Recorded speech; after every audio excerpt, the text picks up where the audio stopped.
Вы смотрите новости в прямом эфире. В студии Сергей Михедов. Здравствуйте. Коротко о главных темах. Необходимо массовое обновление флота. Положительную динамику в работе ЛОРПа отметил глава региона. День российской печати отмечается сегодня. Лучших журналистов и издателей наградили в Якутске. 25 лет доброй традиции. Праздничные пожелания от воспитанников детского сада в Валютминске.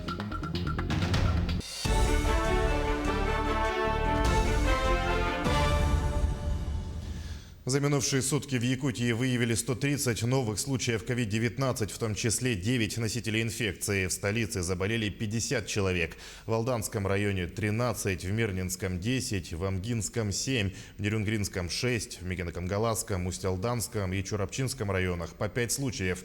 Еще в 15 районах от 1 до 4 заболевших. За сутки лаборатории региона провели почти 2000 исследований на COVID-19. Я прошу самостоятельно не определять, подлежит ли вам вакцина именно с точки зрения медицинских позиций. Это определит врач при осмотре, если подобного рода желание вакцинироваться у вас появится. Поликлиники к этому готовы.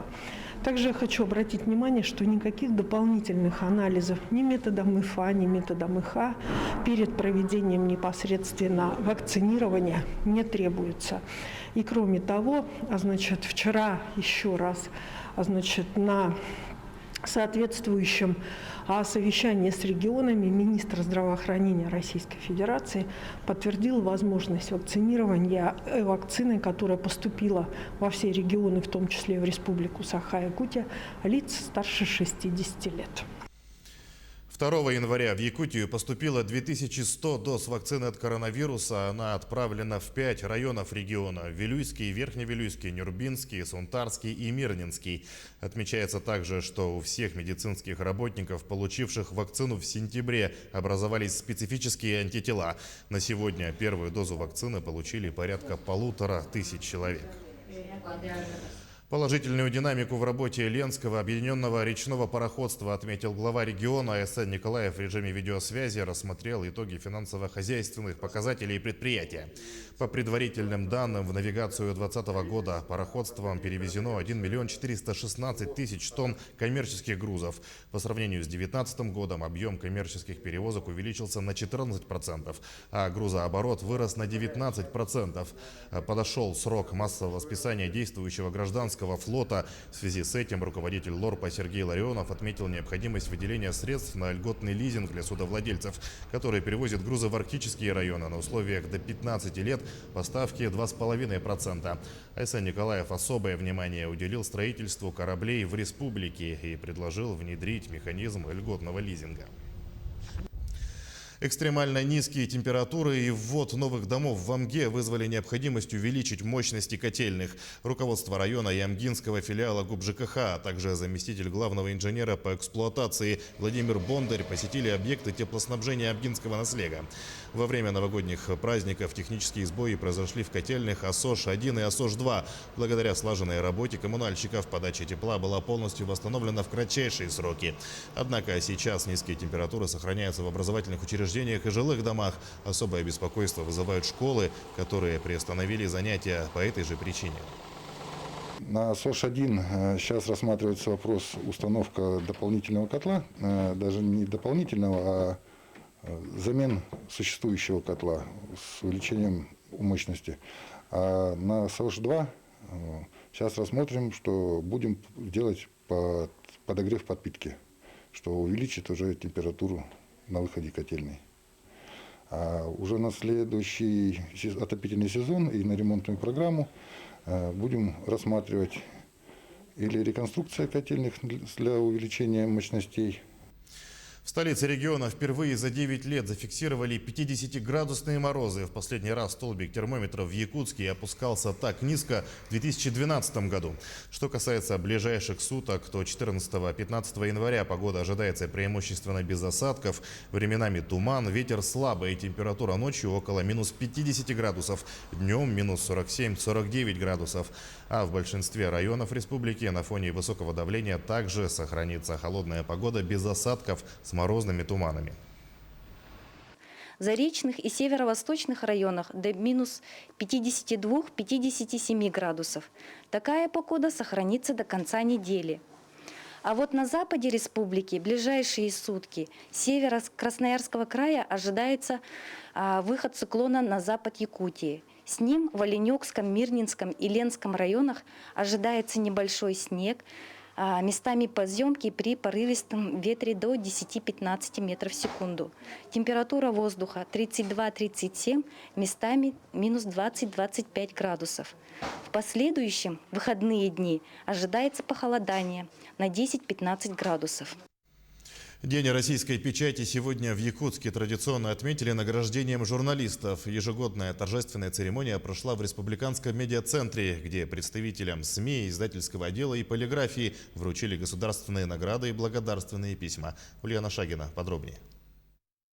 В связи с текущей эпидемиологической обстановкой в День российской печати в зале регионального медиацентра непривычно мало народу. Здесь сегодня собрали лучших из лучших, тех, кто своим непосильным трудом внесли свой вклад в развитие региональной журналистики. Почетное звание «Заслуженный журналист республики» вручено нашему коллеге Дмитрию Аргунову. Думаю, что за последний год, который своя специфика была, значение наших коллег, работы наших коллег, оно немножко прибавилось. Да? Второе дыхание получает телесмотрение, значительно увеличивается роль тех средств массовой информации, которые доносят правдивую и объективную информацию. Поэтому я бы хотел эти морозные дни всех своих коллег поздравить с замечательным праздником, с профессиональным праздником.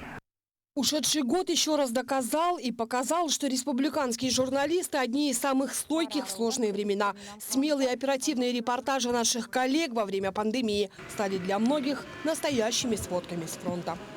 Сегодня день российской печати, и всех, кто работает у нас журналистами, в средствах массовой информации, на телевидении, радио, в издательствах, поздравляю с профессиональным праздником.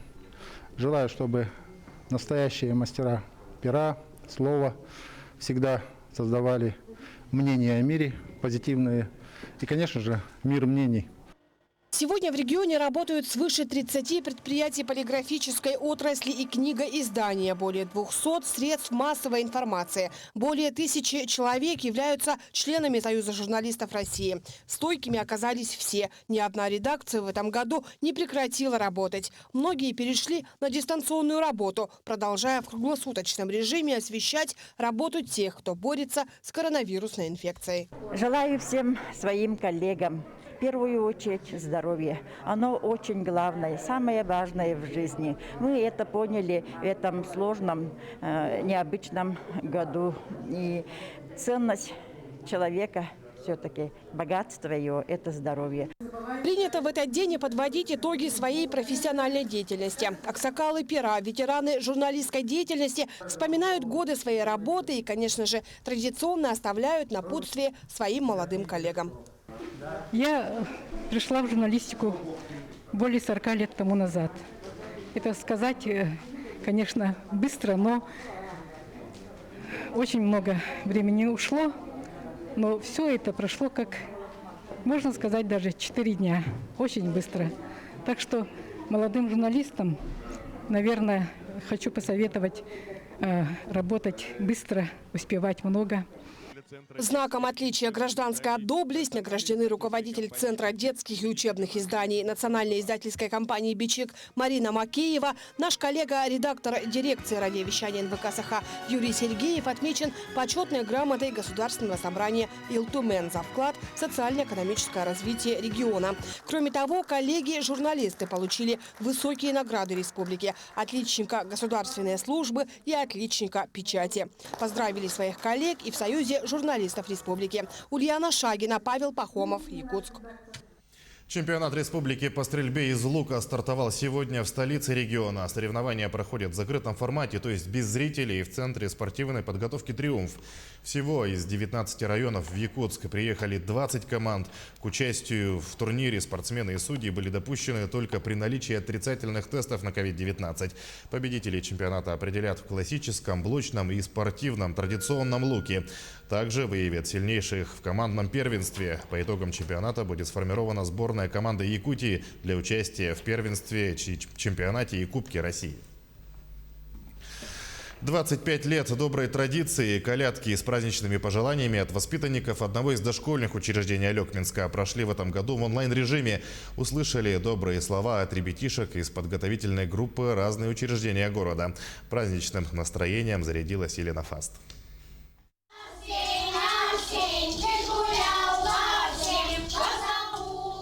Впервые за четверть века, а именно столько воспитанники детского сада «Звездочка» проводят этот замечательный обряд колядок, жители города увидят его только в экранах гаджетов. Добрый дом, без подарков не уйдем, с Новым годом, Рождество! Как и многое другое, славный добрый обычай пришлось провести в режиме онлайн. Мы будем рассылать своим партнерам, своим, как говорится, друзьям по различным учреждениям обряд колядования, проведенный с детьми.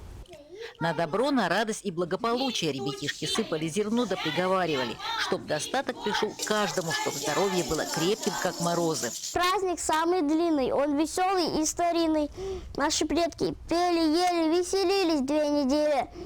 От Рождества и до Крещения, приготовив угощение, пели разные колядки, по дворам ходили светки. Нашей козе немного надо, решето пирогов, сковородку, блинов, полпыда колбаски, чтоб она открыла глазки, 3 куска сала, чтоб она стала. Ну, угостите, накормите нашу козочку. 25 лет, но каждый год, как новые ожидания чудес, добавляются новые поговорки, и даже звезда, непременный атрибут, видоизменилась. Ну вот звезда, это первая, это даже не первая, наверное, звезда, которую мы стали ходить первоначально. Сначала были и картонные, и каких только у нас звезд не было.